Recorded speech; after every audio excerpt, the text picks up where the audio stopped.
และกันความรู้สึกกับกลายเป็นหลายกว่าเพื่อนความรู้สึกนี้เป็นได้แต่คำเตือนบอกมีเหตุผลหรือว่าคำอธิบายแต่สุดท้ายเธอก็ต้องว่าเกินไป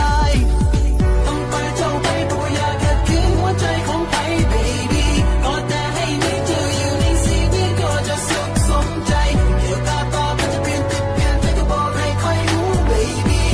let me know baby บอกให้ค่อยรู้ต้องไปเจ้าไปเพราะอยากขัดขืนหัวใจของใคร baby ก็แต่ให้มีเธออยู่ในชีวิตก็จะสุขสมใจเดี๋ยวตาต่อมันจะเปลี่ยนติดเปลี่ยนใจก็บอกให้ค่อยรู้ baby let me know baby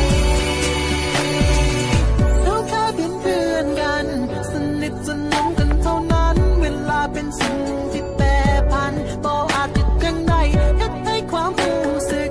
ของเราทั้งสองนี่เปลี่ยนไปสิให้คอยเหตุจังใดความรู้สึกมันยึดบ่ได้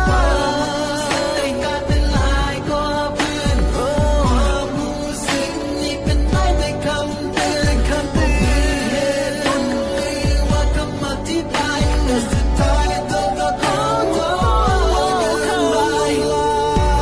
ทำไปเพราะอยากขัดขืนหัวใจของใคร baby ก็แต่ให้มีเธออยู่ในชีวิตก็จะสุขสมใจเดี๋ยวก้าวต่อมันจะเปลี่ยนติดเปลี่ยนใจก็บอกให้ค่อยรู้ baby let me know baby บอกให้ค่อยรู้ทำไปเพราะอยากขัดขืนหัวใจของใคร baby ก็แต่ให้มีเธออยู่ในชีวิตก็จะสุขสมใจเดี๋ยวก้าวต่อมันจะเปลี่ยนติดเปลี่ยนใจก็บอกให้ค่อยรู้ baby let me know baby